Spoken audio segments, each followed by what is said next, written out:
Hariom. Knowledge plus channel में हम सभी विद्यार्थियों का स्वागत करते हैं। आज हरिओम एस्ट्रोलॉजी क्लास नंबर 265 के अंदर हम अपने सभी विद्यार्थियों का स्वागत करते हैं। आज हम बात कर रहे हैं कारक के बारे में। नॉर्मली जो मैरिज है उसके संबंध में जो कारक है उसमें काफ़ी विरोधाभास भी है, और ऋषि ने ये कहा है कि शुक्र कारक है, मंगल को भी कारक बताया गया है और गुरु को भी कारक बताया गया है। एक फीमेल के लिए मंगल अगर कारक है तो वो हस्बैंड से प्रोटेक्शन चाहती है। फीमेल के लिए गुरु कारक है तो वो हस्बैंड से बच्चे चाहती है। फीमेल के लिए शुक्र कारक है तो हस्बैंड से वो प्यार चाहती है। तो एक फीमेल की इच्छा होती है कि पति से उसको प्यार मिले, पति से उसे संतान मिले, माँ का सुख उसको मिले और पति से उसको प्रोटेक्शन मिले। तो 3 पॉइंट से कारक को ऋषियों ने बताया है। मीन्स अगर किसी फीमेल की कुंडली देखें और अगर शुक्र की अवस्था अच्छी माने तो पति से सुख मिलेगा, गुरु की अच्छी अवस्था माने तो संतान होगी और मंगल की अच्छी अवस्था माने तो हस्बैंड से प्रोटेक्शन मिलेगी। एक पॉइंट और आता है कारक के संबंध में, वह है कि अगर किसी बालक या बालिका का जन्म दिन में हो। नॉर्मली एक विचारधारा है कि इस संसार में जब भी कोई व्यक्ति कोई कर्म करता है तो कर्म करने के 5 उद्देश्य ना होके 4 उद्देश्य होते हैं। एक उद्देश्य होता है कि वो कर्म इसलिए कर रहा है किसी नीडफुल एक्टिविटी, धर्म स्थापित करने के लिए वो कर्म कर रहा है। दूसरा, वो कर्म इसलिए कर रहा है ताकि वो अधिक से अधिक पैसा फाइनेंशियल अपने आप को स्ट्रॉन्ग कर सके। तीसरा, वो कर्म इसलिए कर रहा है ताकि वो किसी स्पेसिफिक डिज़ायर के लिए इस संसार में आया है उसको वो पूरा कर सके, मीन्स कामना की पूर्ति कर ले। फोर्थ यह है कि वो इस संसार में मोक्ष प्राप्त करने के लिए कर्म कर रहा है। जैसा कि कुंडली में पता है हमें कि 1, 5, 9 जो भाव है वो धर्म से युक्त काम करने के लिए है और 2, 6, 10 हाउसेस पैसे को प्राप्त करने के लिए हैं। 3, 7, 11 हाउसेस किसी कामना की पूर्ति के लिए हैं और 4, 8, 12 हाउसेस मोक्ष को प्राप्त करने के लिए हैं। तो अब अगर हम देखें कि जो कारक के पॉइंट से, कारक के बारे में हमने काफ़ी चर्चा की है। कारक मीन्स कारण। इस संसार में आपका आना भी एक कारण है। अब वो कारण क्या है? माता पिता की डिजायर थी आपका आना या माता पिता का धर्म था आपको इस संसार में लाना। यदि माता पिता की शादी हुई और जो पहला संतान आप हुई तो इसका मतलब हम ये कह सकते हैं कि वो धर्म था उनका। पहला बच्चा धर्म के पॉइंट से, दूसरा बच्चा धर्म के पॉइंट से, लेकिन तीसरा बच्चा जो सा है वो डिजायर के पॉइंट से आता है। नॉर्मली एक रैशनल बिहेवियर की तरह हम विचार करें,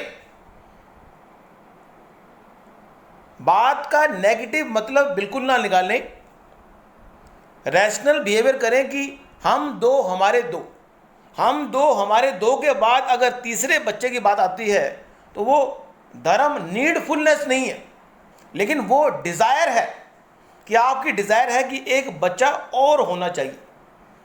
अब ये पॉइंट अलग है, विरोध का विषय है कि अगर किसी माता पिता के 2 बच्चे फीमेल हो जाएं तो हो सकता है उनकी जो तीसरा बच्चा है और वो लड़का चाहते हैं, तो वो जो रिक्वायरमेंट है वो धर्म से युक्त हो सकती है, क्योंकि वो डिज़ायर नहीं है। वो चाहते हैं कि नीडफुल हमारे वंश को बढ़ाने वाला कोई हो, तो वहाँ पे तीसरा जो बच्चा है वो एक डिज़ायर के रूप में ना कहकर हम धर्म की बात कर सकते हैं, क्योंकि वंश वृद्धि के लिए हम अगर बेटे को चाहते हैं तो कोई गलत बात नहीं है, लेकिन यहाँ पे हमने पॉइंट ऑफ व्यू दिया।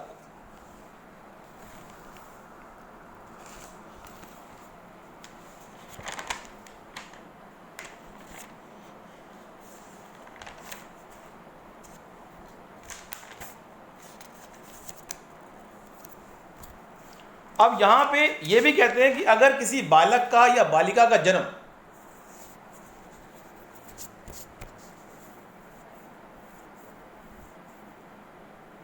दिन में हुआ,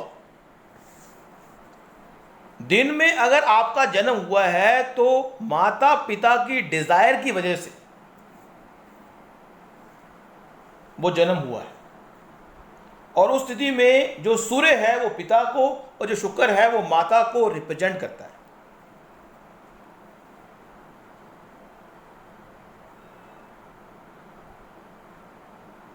यदि दिन में जन्म हुआ,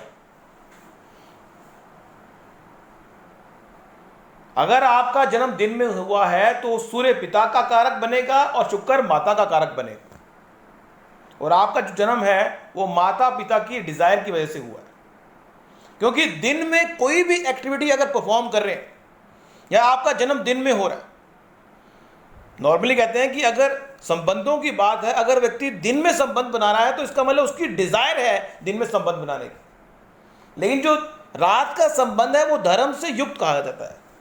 दिन के संबंध को डिजायर का संबंध कहते हैं। मतलब एक पॉइंट ऑफ व्यू है कि नियम के खिलाफ जाके अगर आप कुछ चीज करने का प्रयास कर रहे हैं तो वो डिजायर की वजह से है। आपका जन्म अगर दिन में है तो सूर्य पिता के कारक के रूप में और शुक्र माता के कारक के रूप में होते हैं, और अगर आपका जन्म रात का है तो शनि पिता के रूप में और जो चंद्रमा है माता के रूप में स्थापित होते हैं, और आपके माता पिता ने धर्म के लिए आपको जन्म दिया है। अब एक पॉइंट लेने हम स्वाति नक्षत्र के बारे में। स्वाति नक्षत्र इतना पावरफुल है कि अगर आपका कोई प्लैनेट स्वाति नक्षत्र में गया है, सूर्य गया है, मंगल गया है, तो निश्चित रूप से आपको एक लाइटिंग ऑफ लैंप पीपल के वृक्ष के नीचे जलाना चाहिए। ये लाइफ लॉन्ग जलाने वाला उपयोग बता दिया। फिर भी स्वाति नक्षत्र हो या कोई भी प्लैनेट किसी भी प्लैनेट नक्षत्र में जाए तो राशि और उसके नवांश को चेकआउट करना बड़ा जरूरी है, क्योंकि स्वाति नक्षत्र जो है वो लिब्रा राशि में आता है, और लिब्रा राशि मीन्स 7, और नवांश की अगर बात करें कि जो नवांश पड़ता है वो 9 मीन्स लिब्रा राशि में और धनु नवांश के अंदर स्वाति नक्षत्र का पहला चरण आता है। स्वाति नक्षत्र का दूसरा चरण तुला राशि में और मकर नवांश में आता है। इसी तरह से अब यहां पे उस नक्षत्र को हम जोड़ेंगे किससे? नवांश की राशि से जोड़ देंगे।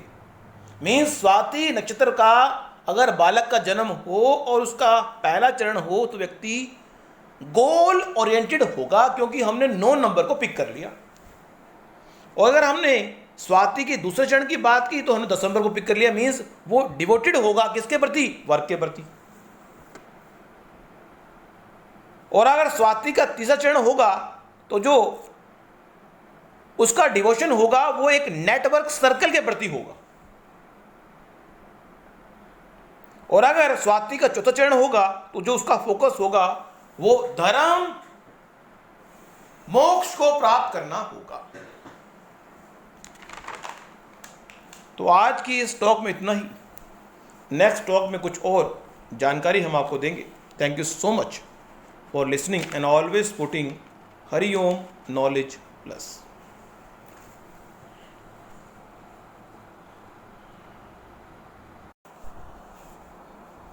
हरिओम।